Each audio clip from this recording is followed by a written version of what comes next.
spoiler alert, there isn't really a plot to this song, so I'm going to just go ahead and discuss the lyrics holistically here. So, make of that of what you will. But in general, these lyrics, like to sum it up, these lyrics pull heavily from religious imagery, but it's all kind of hollow and meaningless. It really doesn't add much, or I shouldn't say it doesn't add much. It does add to the song, but it's all very superficial and shallow. And it's again just meant to give this song the illusion that it's deeper than it actually is. So let's kind of break that down. So I think that the first line is probably the best. The holy waters watered down. I complimented it earlier. I think it's clever. It's got an interesting implication. But after that, I think that the religious symbolism kind of starts to fall apart. And I'm going to explain why. So let's talk about what they're actually doing with the religious imagery here.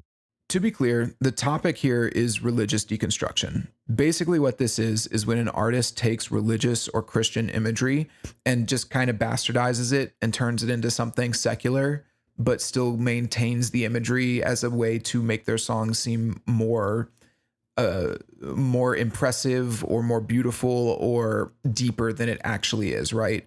Some of the most notable examples would be like Take Me to Church by Hozier, Montero by Lil Nas X, Unholy by Sam Smith, Guilty as Sin by Taylor Swift. I think that's another one where, the topic almost always reverts back to some variation of secular love, love, right? Like love is the most powerful force in the universe, right? And it's even more powerful than God, or love is God, right? It's stupid.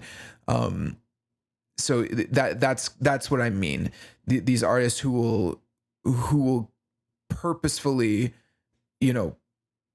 draw from the religious imagery and draw from the religious, ideas, but then not commit to them and actually back away from them and reject them in favor of their own secular viewpoints on what they think is important. It's kind of something that's happening here. It's something that's become more popular. It's always been popular, right? I mean, there's a lot. So just to break it down, Christianity and religion are massive parts of our culture and our world. And I think just innate parts of being a human, right? So there's lots to draw from. There's thousands of years of history, both good and bad, very bad in many cases, but also very good. I mean, our whole Western civilization is built on, Judeo-Christian morality. So there's that, right? But what's so interesting, so what I'm saying is like they'll pull from all of that, right? And they'll pull from the Christian and the religious imagery, and that's all fine, and especially if you can use it intellectually. But the thing that I find so interesting in many of these cases is the way that it's used in such a mundane, surface level way, and that's kind of how I feel about this song. It's not I wouldn't call this a Christian song. I would say it has the illusion of being Christian, but it's certainly not Christian. And so it almost begs the question, like, why even use it? Why'd you do that? Right. And so that's kind of what I wanted to discuss is like, if you're not going to make a stance regarding Christianity or anything like that, why do artists gravitate to it as a means of adding depth to their song? And I think that's where the deconstructive element comes in, right? So let's break it down a little bit more. On one hand, you can argue that the religious imagery, along with the choir and the big epic musical elements in this song, are what give the song its gravity, right? But then on the other hand, everything that he actually says is in direct contradiction to the religion that he's pulling from. Saying things that like, at your altar, I will pray, you're the sculptor, I'm the clay. When you're speaking about your girlfriend or your wife, that's just, I mean, first off, it's sacrilegious, but even beyond that, it's a little cucked, right? I mean, what are you talking about? Like, I will pray at your altar. It's weird. Don't say that to your partner. That's weird. Same thing with like, you got me kissing the ground of your sanctuary. It's like, that's weird. Like, I'm not kissing the ground that some other human walked on, right? Like and so that just right off the bat is like, would be considered idolatry in Christianity, right? But to, maybe the secularist perspective, or like the deconstructionist, right? This is fine. This is great. This is because usually love is their highest power, right? So I think that's one of the reasons why this song is blowing up, is because it is evoking the religious imagery as a means of portraying the secular love as being, this amazing, godly, heavenly thing, right? But again, it begs the question, why use the Christian imagery to begin with? And that's where I think the deconstruction element comes in. So I'm going to sound very critical here, and I'm not trying to like really just bash on Alex Warren. I think that he's probably just some young kid who's writing and maybe has people working with him. And I understand that, like, yeah, it's supposed to just be a fun song and whatever. But you can write stuff like this without using, the Christian iconography. So why do they use it? And I think that when you have this perspective of deconstructionism, it goes back to the quote of like, evil can't create, it can only alter or change, right? And so you can't create something beautiful on your own. So there's this implication that you have to pillage it, right? You have to take the things that are already beautiful. And so the only way that you can describe this kind of secular love is by using the beautiful language of Christianity. And I think that that's so apparent when you realize that this song overall, when you kind of get past the choir and the illusion of like, oh my God, it's all epic and grand and all this shit, and you really look at what it's actually about, it's pretty average. I'd say it's slightly above average, but they need this imagery, they need this iconography in order to elevate it, and it's worked. It's definitely worked for them, but they can't commit to it, and they'll reject it in the process, right? And I think that that's like a strange.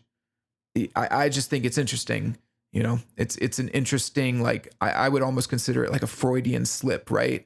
Like, I need to use, I need to say the Lord's name. I need to say that I'll worship her sanctuary, or I'll, I'm the clay, you're the sculptor, I'm the clay, right? I need to use all of this in order to make my song seem more elevated and grand, but I won't actually commit to the religion. I won't commit to the Christianity itself. So it's just, I always find it interesting. And I think many people are going to eat this song up. I mean, they already are. This song's #1 song in the world, right? So, there's that, especially people who don't believe in God. Because I think that if you believe in God, this song comes off as, sacrilegious seems harsh to say, but it is. It's you don't worship the ground of another human. You worship God. And actually, let me clarify something here real quick. Hold on one second.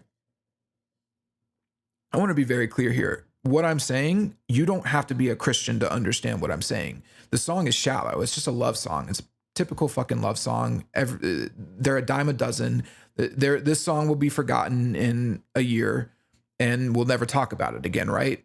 And so you got like Benson Boone now shouting, please stay. These types of songs come and go like the wind, but people will still eat them up. So what I'm saying is, you don't have to be a Christian to appreciate or to understand what I'm saying here. This artist must use the Christian iconography to try to elevate or give their song some type of a different flavor. But then it's like, are you really about that? Are you really, like, is that really something that you care about or that you're passionate about? Or are you just pillaging the language to elevate your pop single? And I think that that's where the problem kind of comes in for me. I think that, if you were using it in a way that was more creative or more interesting, because here's the thing, God and the devil and all of that stuff, heaven and hell, all of it is some of the most interesting song topics you can write. And even as a secularist, you can write about that stuff and it would be great. I just did a 3-hour breakdown of The Wicked End by Avenged Sevenfold, which is basically just like the book of Revelations, right? And all about the apocalypse, like the biblical apocalypse. And I wouldn't consider that song necessarily religious or Avenged Sevenfold a religious band, but they took those ideas and portrayed them in a way that I thought was very creative and interesting. The specific thing that I'm talking about is that this song isn't that. It's a generic, basic love song, but we must pillage other things that are beautiful in order to prop this up to appear to be deeper or better, right? And that's the part that drives me nuts. It's shallow, right? Like it's just this, it's this empty thing, or I don't want to say empty. It's just kind of bland on its own. But by doing that, they've elevated it, apparently.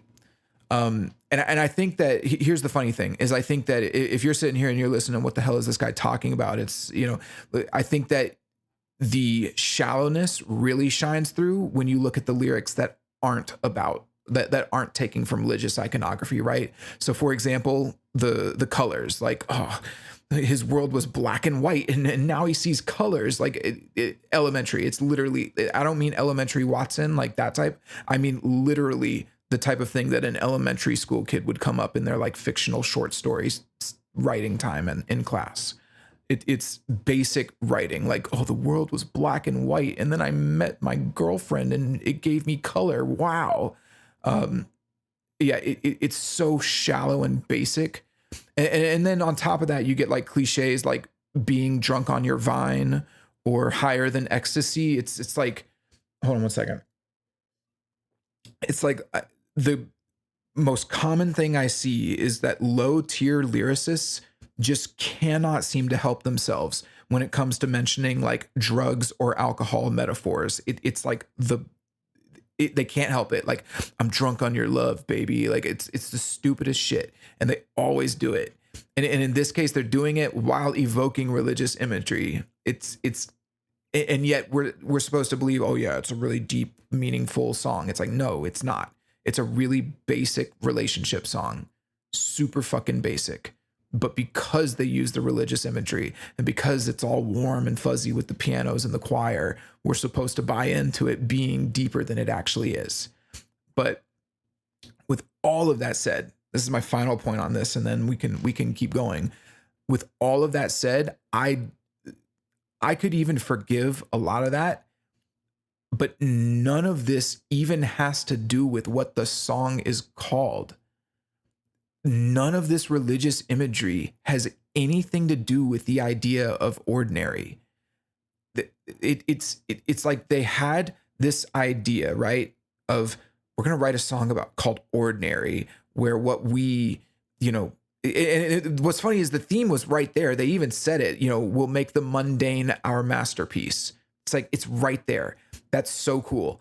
There's so much that you could do with that. The idea that you would take just these little mundane moments and they're actually extraordinary moments to you. Like he could have said like, her laugh was as beautiful as Mozart and her smile was Van Gogh, or like their car rides are a roller coaster, or pizza night is a feast or a banquet, right? Like you take these little fun moments, these small ordinary moments, and turn them into something grand because they're with each other.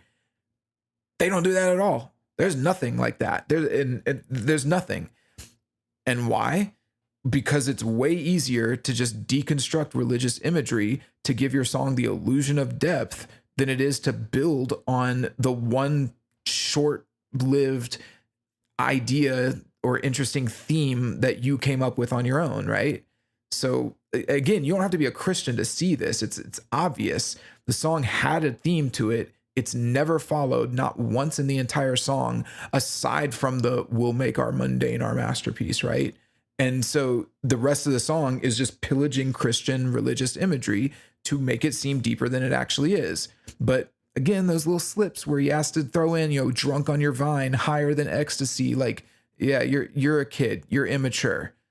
These aren't deep lyrics. Wow, you were black and white, and then you met a girl and you can see color. Good for you, bro. So it's very shallow. The song is very shallow, and yet people will just eat it right up. It's kind of crazy to me. So I know that was a little bit harsh, especially considering that I praised most of the musical elements, but I consider this song like just such a great example of how hollow so much of our music is today. What's fun, like, again, there isn't even like a theme to the religious imagery. I mean, I guess the closest thing you could say is like the angels up in the clouds are jealous or are jealous of what we found, right? Or are jealous of this love that we found. It's like, okay, you don't even believe in angels. It's like most of the people listening to this song don't believe in angels, or at least not Christian angels. So what are you talking about? It's just funny to me. I don't know. whatever. Make of that of you will. I'm not trying to get into a Christian religious debate, but yeah, I hope some of that made sense. Anyway, let's keep going.